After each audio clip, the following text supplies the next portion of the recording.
आज मैं बात करूँगी सिज़ोफ्रेनिया के क्लिनिकल फीचर्स के बारे में। मतलब कि उस सिज़ोफ्रेनिया अगर किसी पर्सन को है तो उसमें क्या साइन और सिम्टम्स देखने को मिलेंगे। मैंने पिछली वीडियो में बात किया था सिज़ोफ्रेनिया का डेफिनेशन बात किया था, उसके टाइप्स के बारे में एंड उसका इटियोलॉजी जो है उसके बारे में डिस्कस किया था। जो नेक्स्ट है वो क्लिनिकल फीचर्स।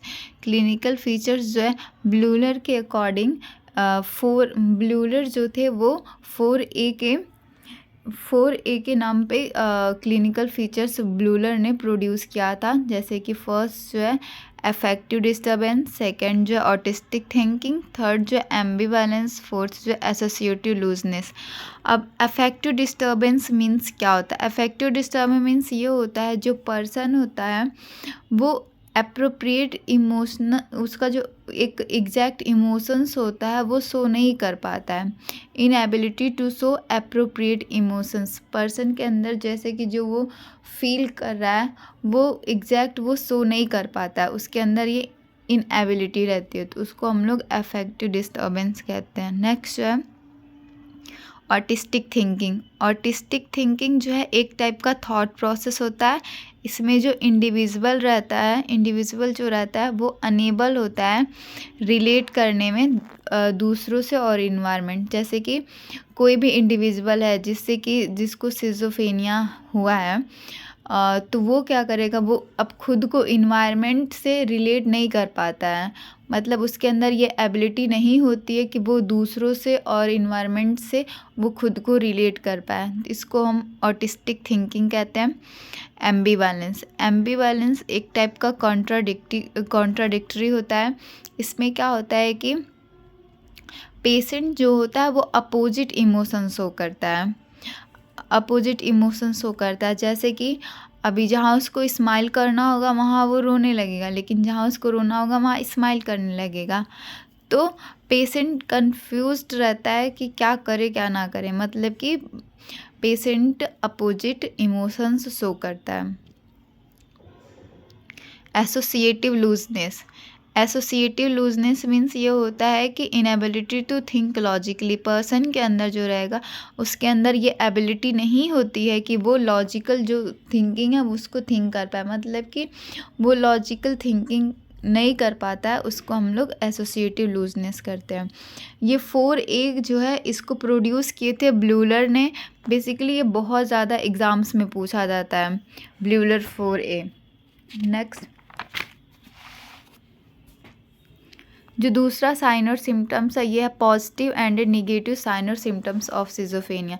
सिज़ोफ्रेनिया के पॉजिटिव और नेगेटिव भी साइन और सिम्टम्स हैं। पॉजिटिव जो सिम्टम्स होता है उसमें ये होता है कि पेशेंट के बिहेवियर एंड कम्युनिकेशन पैटर्न उसमें चेंजेस आते हैं। जैसे कि उसके चलने फिरने में, उसके बोलने में, मतलब उसमें चेंजेस आते हैं। निगेटिव सिम्टम्स मीन्स ये होता है कि उसके बिहेवियर में चेंजेस नहीं आते, लेकिन पर्सन जो है अफेक्टेड रहता है, उसको हम लोग विजिबल नहीं कर सकते हैं। लेकिन जो पॉजिटिव सिम्टम्स रहता है उसको हम देख के बता सकते हैं कि मतलब कि इसके अंदर ये पॉजिटिव सिम्टम्स है, ये सिज़ोफ्रेनिया से सफ़र कर रहा है। जैसे कि पॉजिटिव सिम्टम्स में आता है डिल्यूजन, हेलोजिनेशन हो गया, और एक्साइटमेंट और हेजिटेशन। जैसे कि डिल्यूजन वो होता है कि पर्सन जो होता है फॉल्स बिलीव होता है। मतलब कि उसको ऐसा लगेगा कि वहाँ पे कुछ है पर एक्चुअली में कुछ होता नहीं है।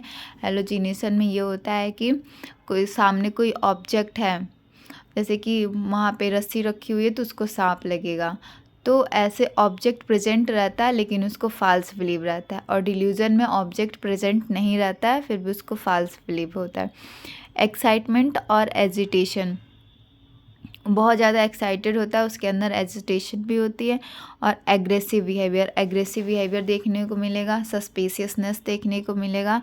पॉसिबल सुसाइडल टेंडेंसी, वो उसके अंदर पॉसिबिलिटी रहेगी कि वो सुसाइड कर सकता है।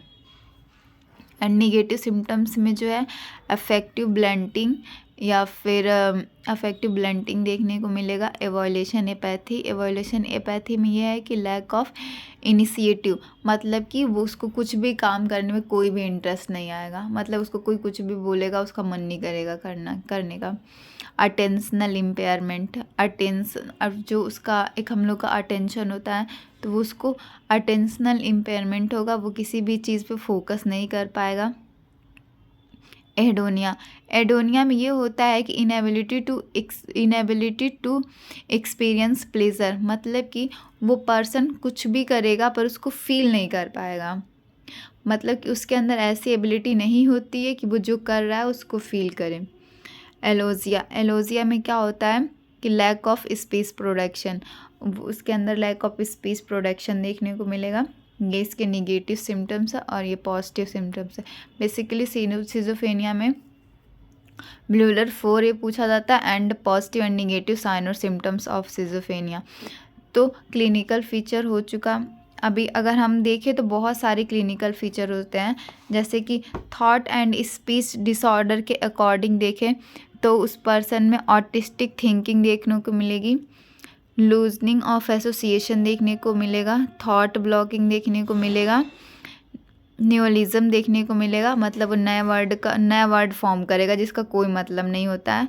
पॉवर्टी ऑफ स्पीच, मतलब कि डिक्रीज स्पीच प्रोडक्शन।